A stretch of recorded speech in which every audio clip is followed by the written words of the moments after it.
Hello and welcome to a conversation that we're going to have on repowering of renewables assets. Repowering's rising right the way up the agenda as everyone realises that the first built renewables projects are now actually, believe it or not, reaching the end of their lives, and so repowering becomes an issue. Certainly becomes an issue if we're going to continue the trend towards trying to hit our net zero targets in the future. Lots and lots of projects are going to come to the end of their life. What are we going to do with them?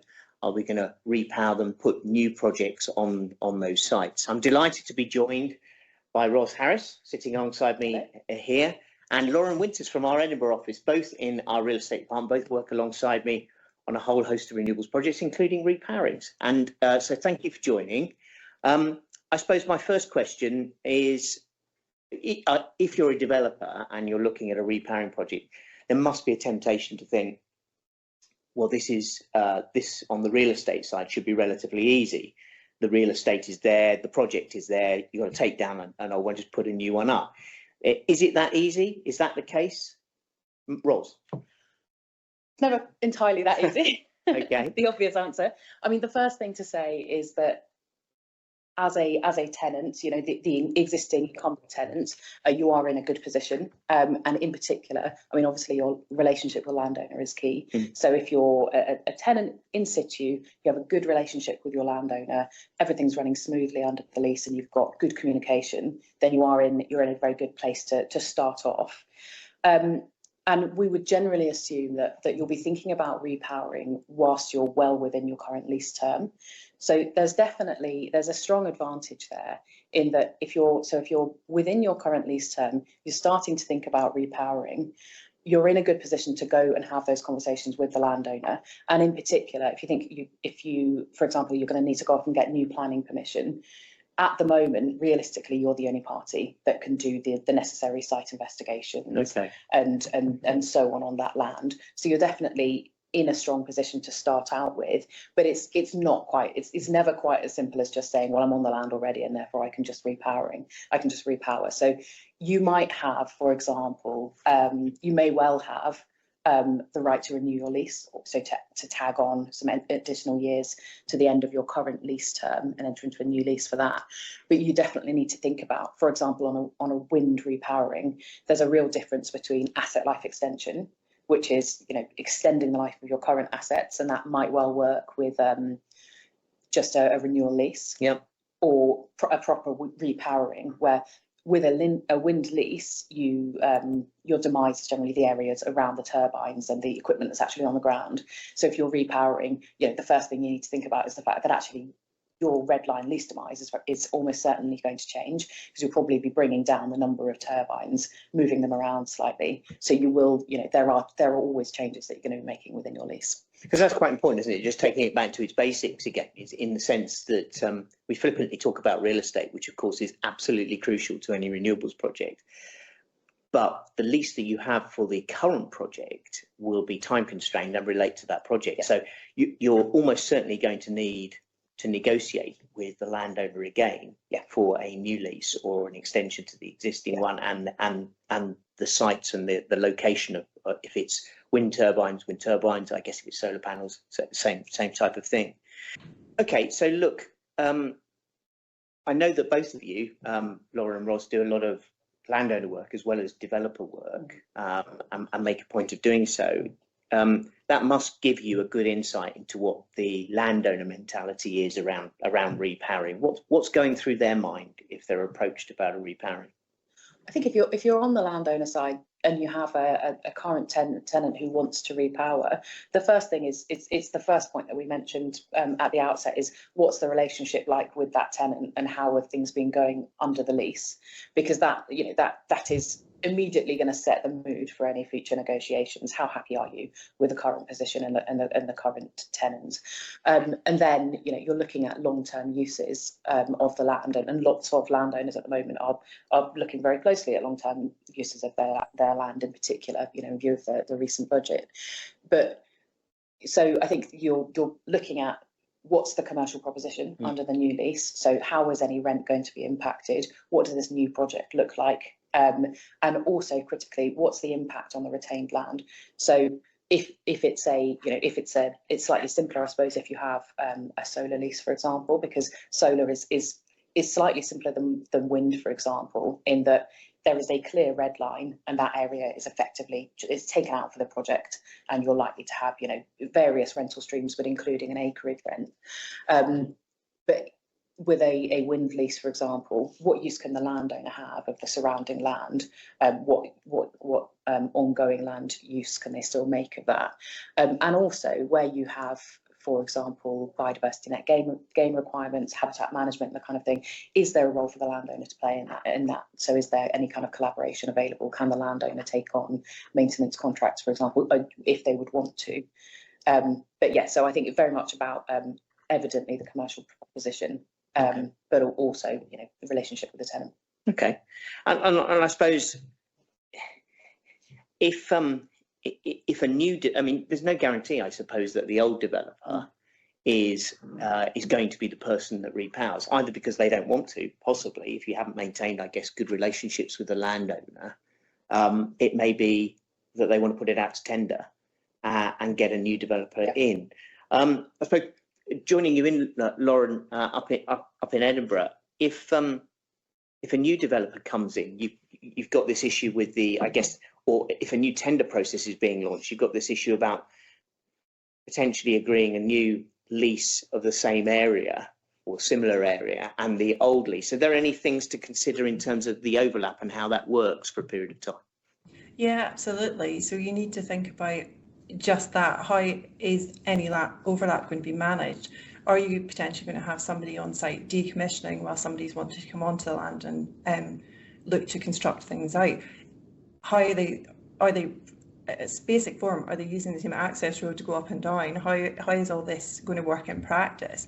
So consideration does need to be given to that. It's obviously an easier scenario if it's the same developer doing the works, but giving, I would say, as much notice and as much advanced consideration to how decommissioning and your new project coming on is going to work in practice is really key. Keeping the landowner updated in all those discussions and how they know how everything's going to run, and whether it's concurrent or whether it's, you know, does one project need to be fully decommissioned before the new one can come on site, and how are we documenting those rights so that everyone can do what they need to do on the land to get their projects up and running, really. Okay. No, thanks. I'd like to turn, I guess, to rents as well, because, you know, the first projects that were built out, if you take some, for example, the first onshore wind projects, they would have been built out with an understanding around a certain rentals and rental value of the land, which must have developed over the years in terms of the landowner developer relationship. And we're probably at a new dawn in terms of some of the newer renewable forms of technologies that are coming on, and what landowners can expect to get, what developers are offering. But in the established technologies, solar and onshore wind now, if you're coming back for a repowering, what's the position on rents and other key things that may have changed from when that original project was built? What does a developer need to bear in mind? Who wants to have a go at that one?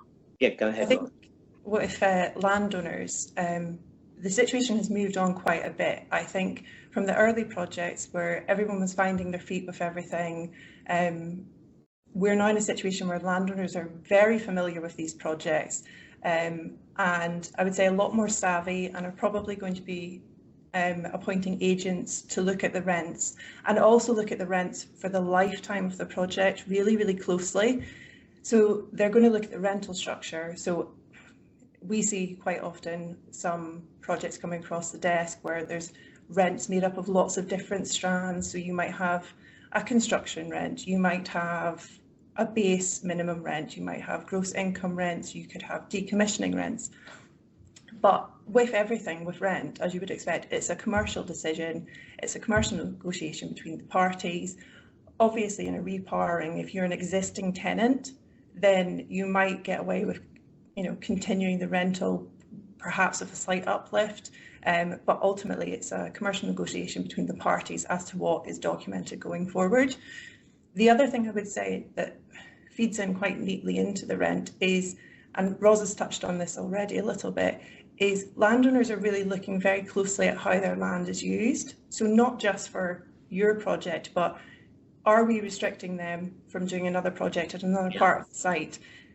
If not, what's the rental income going to be on that project? So there's a lot, I feel, that has moved on in terms of the rents over the years, as you would expect. But what I see is the drilling into how the landowner's land is being used as a whole. So the wider extent of the land and how that's being captured going forward, and whether we're restricting them from running other projects, is really something landowners and agents are really focusing on at the moment, I would say. Yeah, I agree, and I think as you've said, Lauren, there's